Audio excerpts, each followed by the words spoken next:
Hello दोस्तों, राधे राधे, जय महाकाल। कैसे हैं आप सब? आशा करती हूँ आप सब ठीक होंगे।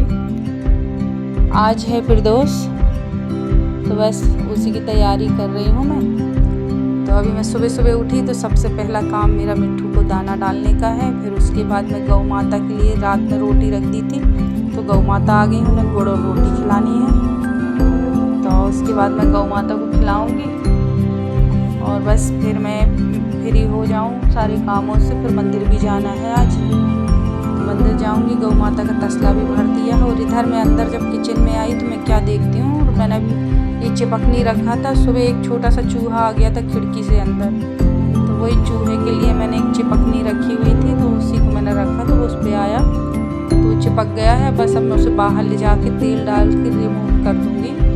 इस पर चिपकाने से ये होता है कि चूहा मरता भी नहीं है और आराम से वो फिर से हम जब भी कोई, बस याद रखें कि आप मिट्टी तेल, तारपीन तेल या तो डीजल पेट्रोल ये चीज़ें ना डालें, इससे उसकी बॉडी पे नुकसान हो जाएगा चूहे को। आराम से उसे आप जैसे कि सरसों का तेल, आंवला तेल, नारियल तेल, ये तेल डालेंगे जो कि हम खुद लगाते हैं, तो ये उसे नुकसान नहीं करते हैं। तो वही मैंने बाहर ले जाकर उसे आराम से वही तेल डाल दिया और धीरे से रखेंगे तो निकल के आराम से निकल के चला जाएगा, उसे कोई दिक्कत नहीं होगी। ये देखिए, आप खुद ही देख लीजिए, बढ़िया चल फिर रहा है वो। और एकदम से घर की तरफ भाग के आया, मैं देख रही थी उसको, तो वहाँ पे मैंने आके उसको फिर देखा तो गाड़ी के नीचे से फिर चला गया। और ये भी देख लें, जब भी आप रिमूव करते हैं मतलब किसी भी जानवर को, तो कोई दूसरा बड़ा जानवर ना हो जो कि उसे नुकसान पहुँचा सके। और ये आ गई हूँ मंदिर, ये है शिव जी के, दर्शन कर लीजिए आप लोग भी।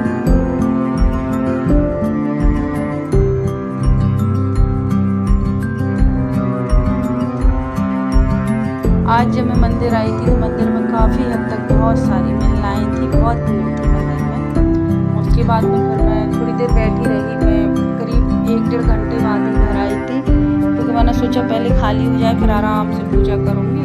क्योंकि मेरा ये रहता, मैं जल्दी जल्दी के लिए मैं वहाँ नहीं जाती हूँ। मुझे भले मैं रोज़ नहीं जा पाती हूँ, कभी कभी जाती हूँ, लेकिन मेरा मानना ये है कि भाई ईश्वर के यहाँ जाओ तो टाइम बिताओ, फिर उनके साथ में बैठो, मन में उनसे बातें करो और जितना हो सके रिलैक्स होके पूजा करो। वरना मैं तो कहती जाओ ही नहीं, घर से भी तो हम पूजा कर ही सकते हैं। ये देखिए भगवान कैसे लग रहे हैं, आप लोग कमेंट करके ज़रूर बताइएगा।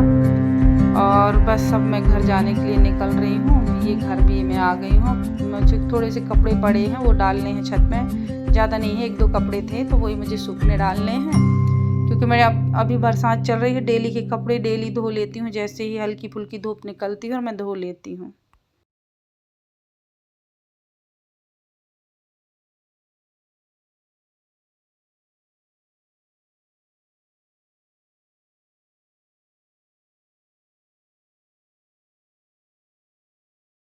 आज 3-4 दिन बाद धूप निकली, वही ऊपर भी मैंने पूजा कर दी भगवान जी की।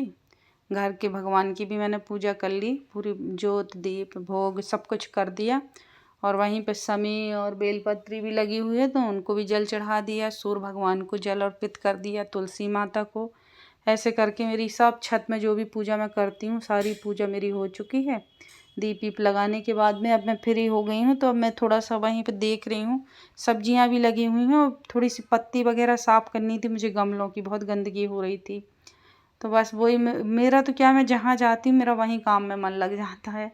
थोड़ा सा पत्ते वगैरह दिखे तो वही। और ये देखिए, अब ये 6 पत्ती की बेलपत्री है, एक ही जगह से, मतलब 6 पत्ते हैं वो टिके हुए हैं, एक ही जड़ से है मतलब। तो वो 6 पत्ती की बेलपत्री है। मैं जब बड़ी हो जाएगी तो मैं उसकी फ़ोटो भी डालूँगी। कई जगह 5 की भी लगी है, 4 की भी है। मैं एक साथ सबकी पिक्चर्स निकाल के आपको ज़रूर डालूँगी। और ये देखिए, ये है बरबटी, वो मैंने जो अभी लगाई थी बचपन से ही मैं उसके झाड़ पेड़ दिखा रही हूँ। जब बरबटी बहुत छोटी थी, बच्चे थे पेड़ में, तभी से आप लोग को दिखा रही हूँ। अब ये देखिए बहुत फरने लगी है। ये जो बरबटी करीब इतनी लगी थी कि जब मैंने सब तोड़ी तो आधा किलो करीब बरबटी निकली थी। आधा किलो से ज़्यादा ही रही होगी, क्योंकि मैं ख़रीदती हूँ तो मुझे मालूम है कि बरबटी कितनी आधा किलो में होती है। बहुत सारी लगी हुई है, तो वही मैं आपको दिखा रही हूँ। आप भी देखिए, घर पे आप आसानी से लगा सकते हैं, बरबटी बहुत आसानी से हो जाती है। वही मैंने एक तसला टूट गया था मेरा नहाने वाला, नहाने से मैंने बोला उसे अलग ही कर देंगे, तो मिट्टी पड़ी थी तो मैंने मिट्टी भर दी। तो और 2 तसले में पहले से भी लगी हुई थी बरबटी लौकी, तो वही, और ये दूबा लेके आई थी मैं मंदिर से, तो वो दूबा भी हो गई है। और वो जो तसले में मैंने मिट्टी भरी उसमें 2 पेड़ बीन्स के हो गए हैं और 5-6 पेड़ बरबटी के हैं। तो बरबटी बहुत फर रही है, बीन्स में भी फूल आने लगे हैं। और ये जो आप गुलाब देख रहे हैं पिंक कलर का, ये गुलाब की कलम करीब 8 साल पुरानी है। जब हम आए थे, मतलब शिफ्ट हुए थे, तो तभी हमने ये वाला गुलाब का पौधा ख़रीद के लाए थे। तब से मैं इसका क्या करती हूँ, कटिंग कर देती हूँ। उसके बाद मैं सारी मिट्टी गमले से पलटती हूँ और थोड़ी सी रेता, गोबर की खाद और ताज़ी मिट्टी और उसी मिट्टी में मिक्स करती हूँ हर साल। और सब मिक्स करके फिर से मैं मिट्टी भरती हूँ और उसकी जड़ समेत मैं फिर लगा देती हूँ और बिल्कुल छोटा काट देती हूँ गुलाब को। और ये जो पौधा आप देख रहे हैं, ये मैंने ऑनलाइन बुलवाया था। तो इसके भी 4 पेड़ थे, पता नहीं कैसे 3-4 पेड़ सूख गए हैं। एक पेड़ है तो इसमें बहुत दिन से बॉडी आई है, लेकिन फूल खिल ही नहीं रहे। मैं कब से वेट कर रही हूँ कि इसमें फूल आएँ तो आप लोग को भी दिखाऊं कैसे फूल हो रहे हैं। अब मैं आ गई हूँ नीचे, अब मैं बना रही हूँ फलाहार। तो जो भगवान को भोग लगाया था मखाने, काजू और बादाम का, तो वो भी मैं ले आई हूँ।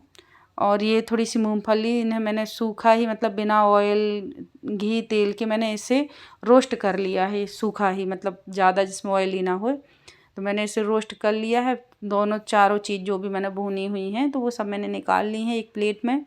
अब मैं इसे मिक्सी के जार में, अभी पहले मैं उनको पीस के निकाल लिया है, मूंगफली और वही सब कुछ। उसके बाद मैं इसी में बना ले रही हूँ धनिया चटनी। तो 2 हरी मिर्च डाली हैं, कम तीखी थी जो कि, और धनिया डाली है, थोड़ा सा नमक। इसके बाद मैं इसकी चटनी बना लूँगी। और मैंने 3 टमाटर गैस पर उबलने के लिए रख दिए हैं, तो उसको भी मैं फिर बाद में उसकी भी चटनी बना लूँगी। तो ये देखिए धनिया चटनी तैयार हो गई है और वहाँ पे मेरे मूंगफली और वो मखाने भी पिस गए हैं। आलू उबलने में रख गई थी, जब मैं छत में गई थी तो मैं आलू उबलने रख के गई थी। तो अब मैं आ गई हूँ, आलू भी मैंने छील लिए हैं।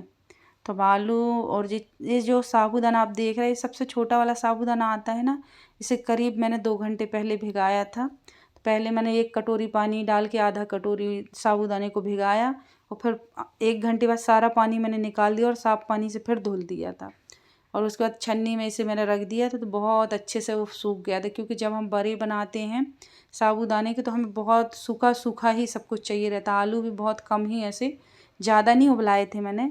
तो अब ये धनिया चटनी और साबूदाना, आलू और मूंगफली का जो वो मैंने पीस के तैयार किया, वो सब कुछ मिक्स कर लेंगे। और थोड़ा सा जीरा ऑयल मैंने गरम ऑयल हो गया तो उसी को निकाला। मैं पहले भूनना भूल गई थी, तो मैंने फिर उसी ऑयल में किया और थोड़ा सा जीरा डाल के, क्योंकि बिना जीरे के तो बड़े में मज़ा ही नहीं आता है। और वो हरी मिर्ची और धनिया चटनी अगर हम पीस के डालते हैं तो हमारे बच्चे भी बड़े आसानी से खा लेते हैं। ये देखिए बड़े तैयार हो गया। और जब इसे हम सेकने डालते हैं तो बहुत तेज़ तेल होना चाहिए, बहुत गर्म। और बड़े को हमें सारे जितने भी बन जाएँ उतने डाल के और छोड़ देने हैं। जब एक साइड से सारे के सारे सिक जाएंगे तभी हमें उसे पलटना है। बीच में करोगे तो आप टूट जाएंगे और ख़राब हो जाते हैं।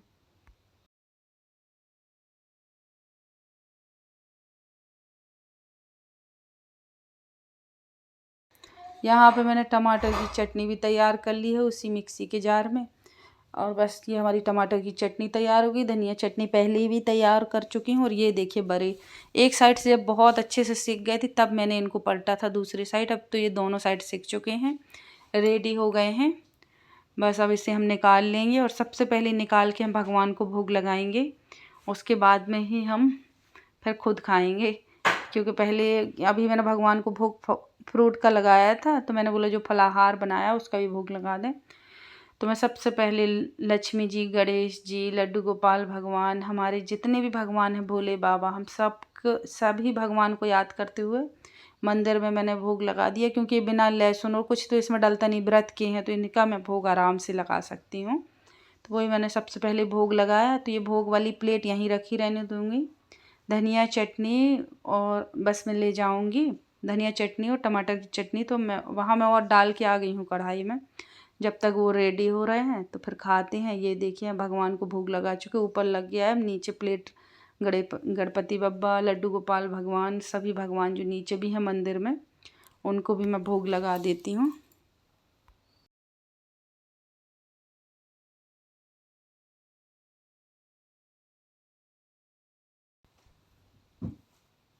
अब भगवान ने भी समझो खा लिया, उनके लिए मैं प्लेट वहीं रखे आई हूँ।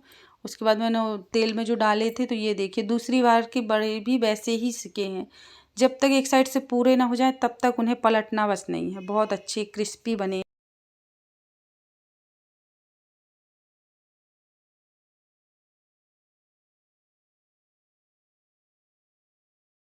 उसके बाद मैं फराहर कर ही रही थी कि इतना तेज़ पानी गिरना चालू हुआ कि मैं क्या बताऊँ, बहुत तेज़ तेज़ आवाज़ आ रही थी आसमान से। और इतना ही नहीं, साथ ही साथ मतलब कहना चाहिए कि बादल जब गरज रहे थे तो लाइट भी एकदम से इतनी तेज़ बिजली कड़की कि लाइट भी गोल हो गई। और मैं बाहर खड़ी ही थी, लाइट आई जैसे ही, तो यहाँ मैंने क्या देखा कि मिट्ठू ने अपना गला पिंजड़े में फंसा लिया था। जब मैंने देखा तो पिंजड़ा तो खुला था, तो मुझे फिर समझ में आ गया ये गुस्सा था। तो ये ना पिंजड़े में ऐसा कई बार नाटक करता है, कहीं यहाँ से मुँह लगा लेगा, कहीं वहाँ से निकाल लेगा।